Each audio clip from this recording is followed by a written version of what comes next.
Война в Украине – это не только вызов для Украины, это не только вызов для Крыма, крымских татар. Это краеугольный элемент международной безопасности. 95% всего населения Крыма до первой аннексии это были крымские татары. Сейчас, если говорить о цифрах, это 13-15%. Все началось из Крыма.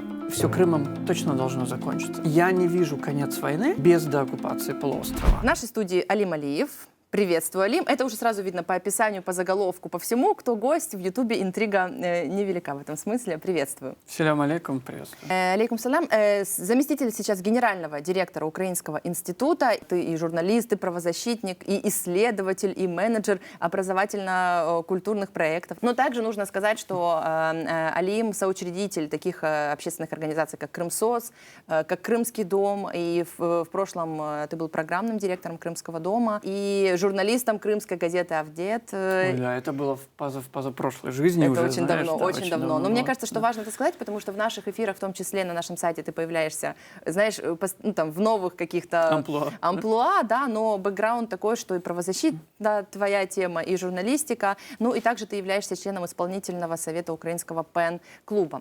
Так или иначе, Алим, твоя деятельность всегда, она как-то сопряжена с Крымом, ну, это, наверное, логично, да, но в то же время имеет ли место сейчас вот в твоей работе крымский вопрос, когда ты работаешь в Украинском институте? Да, более того, имеет место в работе крымский ответ, да, потому что для нас очень важно в Украинском институте, когда мы говорим об Украине, когда мы говорим о войне в Украине, естественно, говорить о Крыме. И Крым имеет несколько аспектов. И мы говорим о Крыме и через образовательные проекты. Например, пару месяцев назад мы запустили первый, наверное, в истории Крым онлайн-курс, академический онлайн-курс о Крыме, истории, традициях, коренном народе. Мы готовим несколько проектов правозащитно-культурных, как, например, проект «Крым 5 утра». Он уже был показан и в Украине, и в Германии, и в Польше. Сейчас в январе мы его покажем в Лондоне и готовим дальше другие страны. И Крым есть, например, у нас и в правозащитном поле, и в академическом поле. Мы, например, изучаем сейчас крымстарские студии за рубежом, да, в разных странах, как изучают тему Крыма, крымских татар. И, естественно, Крым – это тема деколонизации. Да. Деколонизация – это одна из ключевых тем в Украинском институте, поэтому мы не можем говорить об этом без упоминания Крыма, потому что в Крыму за последние 8,5 лет это очередная попытка колонизировать полуостров. Расшифруй это, потому что это понятно тебе. Да. Я думаю, что у нас просто много есть людей в аудитории, которые на самом деле считают, что все в Крыму окей, и тем более за последние 8,5 лет прям все отлично. Все очень просто. Что такое колонизация полуострова? Колонизация – это об апроприации, то есть о присвоении чего-то чужого, другого, либо об уничтожении. Здесь третьего точно не дано. И в Крыму за последние годы это проявляется в нескольких измерениях. Первое – колонизация – это про милитаризацию. И не только про оружие, о котором очень много говорят, да, военные базы российские. Это милитаризация сознания. Начиная от детских садов, когда детям говорят, а принесите свои фотографии с крымской весны, либо когда на детей надевают эти костюмы советской либо российской армии. Это в школах, когда начинают делать эти парамилитаристские такие кружки, как юнармия, и так далее, так далее, так далее. Да. Второе – это о изменении идентичности. За последнее время в Крыму пытаются вот навязать вот этот симулятор, то есть абсолютно искусственно созданный тип, который называется крымский народ. А в советские годы это был советский народ. То есть народ, не помнящий, не имеющий своих корней, своих традиций, своей истории. И это делается в противодействие украинской идентичности и крымско-татарской идентичности. И замещение населения, естественно. Об этом тоже много говорится. Это не только отток из Крыма. Да? Мы говорим, что по разным данным из Крыма выехало 70-100 тысяч человек сейчас в разные уголки Украины и мира. но это и колонизация со стороны России, когда завозится новое население, для того, чтобы, снова же, и размыть идентичность, размыть этнический и религиозный состав населения. Что важно вот в этой всей истории говорить, что это не первая попытка в Крыму. Первая попытка была в XVIII веке, да, после аннексии Крыма Катерины II. И я дам только одну цифру, две цифры. Первое, 95% всего населения Крыма до первой аннексии это были крымские татары. А сейчас, если говорить о цифрах, это 13-15%. Да, мы видим, какой у нас здесь есть регресс в этом. И это как раз-таки о том, в том числе о борьбе с коренным населением, с коренным народом, да, полуострова. Поэтому вот колонизация – это об этом. Колонизация – это когда ханский дворец у тебя сохраняется, либо главная достопримечательность ханского дворца не его глубокая история, традиции, культура, история ханов, а фонтан слез, который также важен, но как трактуется как фонтан Пушкина.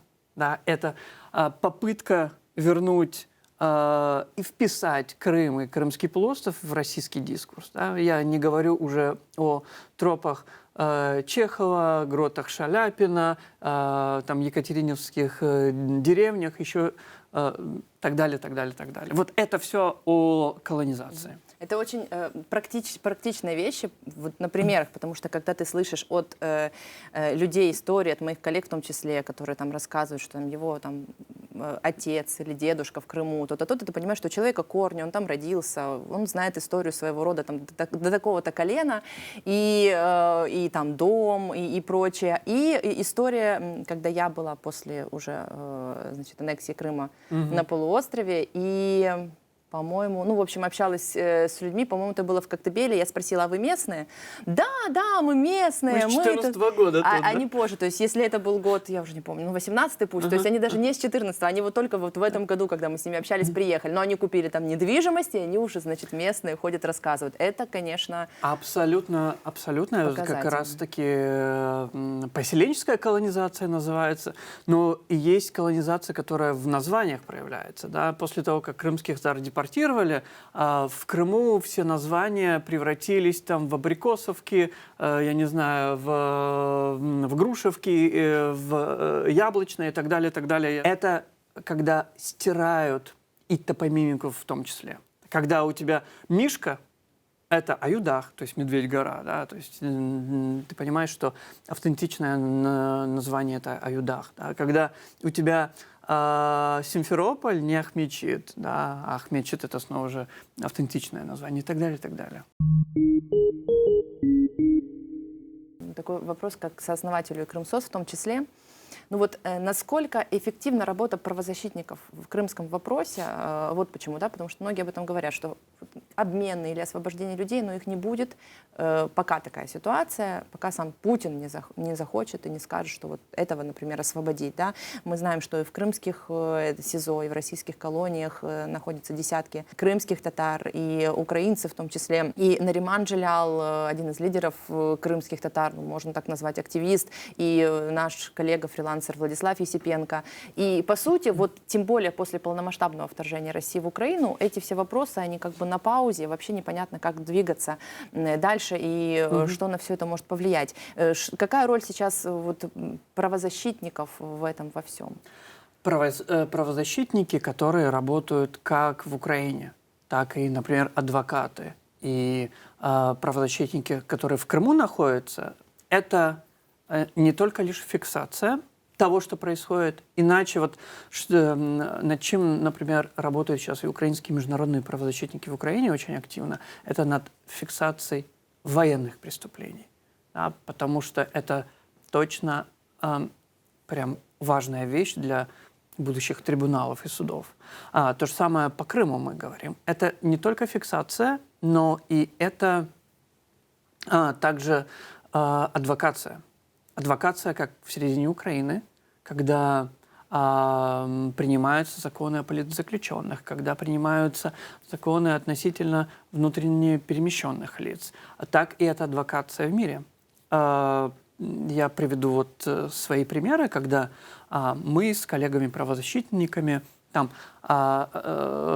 ездим раз в год, условно говоря, такой большой миссией для того, чтобы говорить с постоянными представительствами разных стран в ООН относительно поддержки резолюции по Крыму. Да, потому что резолюция по Крыму в ООН – это, как бы мы ни относились бы к международной институции и относительно ее эффективности, менее эффективности, но на цифры обращают внимание. Это важно говорить. То же самое в общении с политиками, с журналистами, с другими правозащитниками, с целевыми аудиториями относительно Крыма. Потому что один из главных месседжей наших, что все началось из Крыма. Все Крымом точно должно закончиться. Потому что я не вижу конец войны без деоккупации полуострова. Если это, не дай бог, произойдет, и я уверен, что этого не произойдет, это означает, что мы войну перекладываем на плечи наших детей. Ты уже об этом сказал, много встречи с международными партнерами, с журналистами, с политиками, с дипломатами. Ну вот что там говорят вот после полномасштабного вторжения России в Украину о ситуации в Крыму?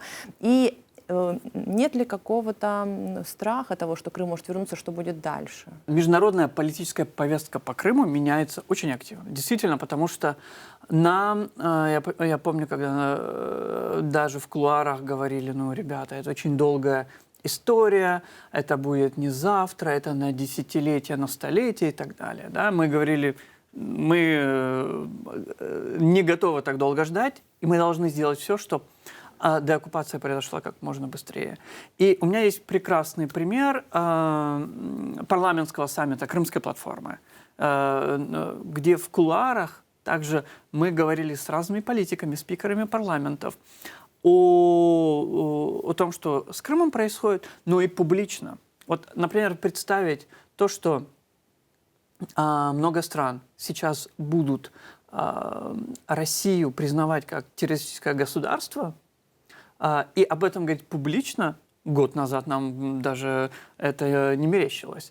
Либо когда сейчас готовится трибунал по Путину и по режиму российскому, да, об этом тоже никто не говорил. И сейчас никто не выносит, как по мне, Крым за скобки. Потому что все наконец-то понимают, что война в Украине – это не только вызов для Украины. Это не только вызов для Крыма, крымских татар. Это элемент, точно краеугольный элемент международной безопасности. Верю, что вот этот лозунг, о котором часто говорят, что в следующем году в Бахчисарае, то это все больше похоже как на план действий. Владимир Зеленский заявил в интервью британскому изданию Financial Times, что цель Украины в войне – это возвращение контроля над всей международно признанной территорией страны, включая Крым. 25 ноября в представительстве президента Украины в Автономной Республике Крым была встреча. Там присутствовали главы, представители дипломатических миссий разных стран, которые аккредитованы в Украине, и там обсуждали стратегию реинтеграции Крыма. Сейчас работа над этим активно ведется, и есть информация о том, что вот при участии партнеров Украина создает несколько документов, в том числе они называются там «Деоккупированный Крым. Первоочередные шаги государства» и «Стратегия восстановления Крыма после деоккупации». Вот какой, по твоему мнению, должна быть стратегия деоккупации? Какие, знаешь, самые такие вот основные пункты там должны быть? Это очень важно, когда вот сейчас мы не только лозунгами говорим, что Крым – это Украина, да, а когда разрабатываются конкретные шаги, и системные шаги, выстраиваются конкретные институции здесь, потому что после деоккупации мы в Крыму получим абсолютно выжженную землю институций. Да? И нам нужно будет туда наращивать и наши, в Крыму и наши возможности, и выстраивать снова всю работу. Да? И когда есть стратегии экономического развития, стратегии безопасности относительно Крыма, стратегии международного трека по Крыму, это то, что важно, когда работает гражданское общество, экспертная среда, когда работают государственные институции. Да. Естественно, один из первых шагов – это демилитаризация полуострова. Ты не можешь работать на полуострове, когда он милитаризирован российскими военными базами. Да. И мы, давайте вспомним, что история с Черноморским флотом, она тянется из 90-х, да, когда вот этот Черноморский флот, как троянский конь в Крыму, вот он как раз-таки, к сожалению, выстрелил в 2014 году. А второе, естественно, что важно для меня, это снова же работа с детьми, с молодежью, с образовательными, культурными программами. Да, потому что то, что вот сейчас там тотально размывается идентичность, это огромнейшая угроза. Да. Для крымских татар еще отдельно важно сохранить крымстарский язык, сохранить свою культуру и развивать свою культуру. Поэтому, когда мы говорим в контексте крымстарской национальной территориальной автономии, это не просто какая-то хотелка крымских татар, да, это для меня вопрос абсолютно экзистенциальный. Это вопрос выживания. А он сейчас на повестке дня? Ну, то есть насколько это... Вот когда мы говорим о реинтеграции, когда украинские там разведка, ГУР говорит о том, что вот уже там весной украинские военные войдут в Крым. Когда мы говорим о будущем Крыма, вопрос его политической конфигурации, он стоит на повестке. Но я здесь же хочу сказать, что крымстарская национально-территориальная автономия – это не какая-то там преференция крымским татарам. Это, во-первых, в первую очередь, возможность наконец-таки взять ответственность за свою землю. Но и это не означает, что там во всех органах власти 100% только крымские татары по этническому принципу. Нет, нет, нет и еще раз нет. Это даже в проекте прописывалось треть крымские татары, треть украинцы и треть представители других народов. Да? То есть паритет там тоже будет. И эта автономия должна точно выстраиваться в связки, условно говоря, Киев, Симферополь. Алим, скажи, веришь ли ты, что уже скоро сможешь поехать к себе домой в Крым? Вот искренне, если можешь. Вот я тебе более того скажу, что по Крыму и с темой Крыма, да, у меня то, что там, у меня вот по венам течет, да, Крым, это одно. Но то, что вот профессионально как правозащитник, как популяризатор культуры. Я работаю 9 лет, большая часть моей молодости как бы уходит на Крым. И я это делаю я этого не делал бы, если бы я не верил бы, что мы там скоро вернемся. И я более того, вот знаешь, сейчас во время войны очень сильные такие эмоциональные перепады. Прям иногда так накрывает, да, и я думаю, все мы понимаем, потому что мы постоянно в таком абсолютно концентрированном стрессе живем, и мы живем в точке, где эта всемирная история вершится, да, вот в самом эпицентре. Одна из вещей, которая мне дает воспрять духом, это то, как я себе представляю первые дни на полуострове. Когда я возвращаюсь домой, когда в нашем доме там родители суетятся, приходят друзья, родственники, когда мои близкие люди, находящиеся на войне, на фронте, возвращаются, когда мои близкие люди, которые сейчас в тюрьмах находятся, когда находятся в плену, они все живы и здоровы возвращаются, когда мы все вместе едем к берегу моря, да, когда мы просто поем наши песни, когда мы можем говорить все, что думается и вздумается, потому что мы свободные люди, и у нас вот это ощущение свободы есть в середине. И вот то, что вот сегодняшнему русскому обществу никогда не понять, что свобода – это есть наш ключевой краеугольная ценность, ради которой мы готовы умирать. И сегодня, в том числе и крымские татары, и представители, вообще крымчане, к сожалению, умирают. Но мы из-за нашей свободы мы должны не просто умирать, из-за нашей свободы мы должны побеждать. И вот я верю, что эта вся история будет. У меня, более того, есть уже планы, как я сам вернусь в Крым и как мы будем все вместе развивать в Крым. Ты вернешься, переедешь, то есть работать будешь, жить в Крыму. Абсолютно. И более того, нам важно Крым вернуть, Крыму вернуть этот мировой потенциал. Я до полномасштабной войны много ездил, да и сейчас я много езжу по работе. И я понимаю, что Крым — это не потому, что вот снова же Крым у меня в крови, да, а потому что я объективно понимаю, что полуостров настолько потенциально крутой. Я вижу, что в разных уголках Крыма у нас будут и культурные центры, и образовательные центры, и академические программы, и фестивали, да, потому что это то, что вернет в Крым вот это буйство креатива, которое всегда было.